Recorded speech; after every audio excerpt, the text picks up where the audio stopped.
स्वागत है दोस्तों आपका हिंदी टू स्टोरीज में। आज हम कहानी सुनेंगे हंसल और ग्रेटेल, हिम्मत और साझेदारी की कहानी। सालों पहले पंडारी शहर के पास स्थित पंचमढ़ी जंगल के किनारे एक गरीब लकड़हारा अपने परिवार के साथ रहता था। उसकी जिंदगी कठिनाइयों से भरी थी, लेकिन अपने बच्चों हंसल और ग्रेटेल से उसे बेहद लगाव था। दूसरी ओर बच्चों की सौतेली माँ उनके प्रति बिल्कुल निर्दयी और स्वार्थी थी।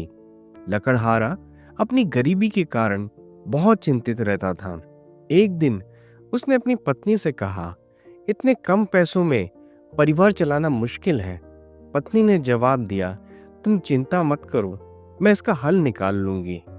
लेकिन उसकी योजना खतरनाक थी। उसने सोचा कि बच्चों को जंगल में छोड़ देने से उनका खर्च खत्म हो जाएगा। अगले दिन जब लकड़हारा बाजार गया तो उसकी पत्नी ने हंसल और ग्रेटेल को अपने साथ जंगल ले जाने की योजना बनाई।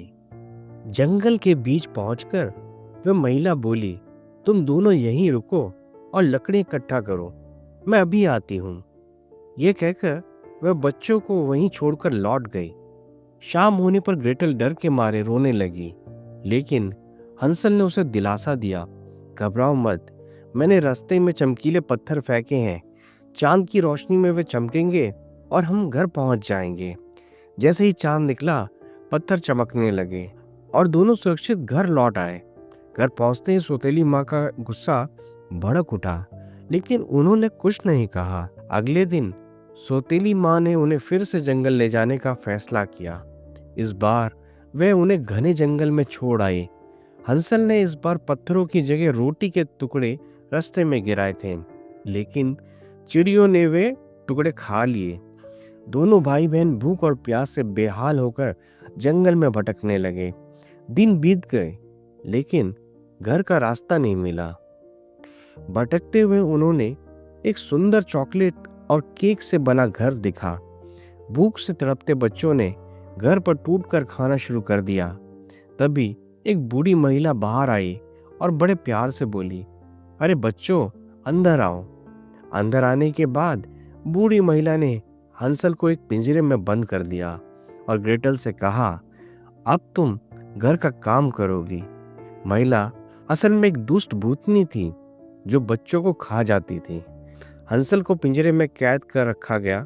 उसे खूब खाना खिलाया जाने लगा ताकि वह मोटा हो जाए, और दूसरी ओर ग्रेटेल को घर के सारे काम करने पड़ते। एक दिन भूतनी ने बड़े से बर्तन में पानी उबालना शुरू किया। उसने ग्रेटेल को आदेश दिया, देखो पानी उबल रहा है या नहीं।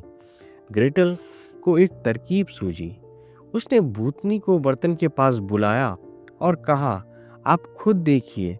जैसे ही भूतनी झुकी, ग्रेटेल ने उसे उबलते पानी में धक्का दे दिया। भूतनी की वहीं मौत हो गई। इसके बाद ग्रेटेल ने हंसल को पिंजरे से आजाद किया। दोनों ने घर की तलाशी ली तो वहां सोने के सिक्के और बेशकीमती मोती मिले। सिक्के और मोती लेकर दोनों भाई बहन जंगल से बाहर निकलने लगे। चलते चलते उन्हें वह रास्ता मिला जहां हंसल ने पहली बार पत्थर फेंके थे। चांद की रोशनी में वे पत्थर फिर चमक उठे और दोनों सुरक्षित घर पहुंच गए। घर पहुंचकर उनके पिता ने उन्हें गले लगा लिया। बच्चों ने पूरी कहानी सुनाई। सौतेली माँ ने अपने किए पर माफी मांगी और परिवार ने वादा किया कि वह हमेशा एक दूसरे का ख्याल रखेंगे। तो दोस्तों, इस कहानी से हमें यह सीखने को मिलता है, मुश्किल घड़ी में घबराने के बजाय हिम्मत और समझदारी से काम लेना चाहिए। हर समस्या का समाधान होता है, बस हमें हार नहीं माननी चाहिए। परिवार में प्यार और साथ ही सबसे बड़ी ताकत है। ये कहानी सिर्फ एक साहसिक घटना नहीं है, बल्कि ये बताती है कि सच्चा साहस और विश्वास किसी भी कठिनाई को पार कर सकता है। तो दोस्तों, हम आशा करते हैं कि आपको हमारी आज की कहानी पसंद आई होगी। आप हमें कमेंट सेक्शन में ज़रूर बताएं कि आपको ये कहानी कैसी लगी, और हमारे चैनल हिंदी टू स्टोरीज को लाइक करें, सब्सक्राइब करें और शेयर करें, ताकि आपसे हमारी कोई आने वाली कहानी मिस ना हो जाए। हम आपसे फिर मिलेंगे एक नई कहानी के साथ। तब तक के लिए आप सभी का धन्यवाद।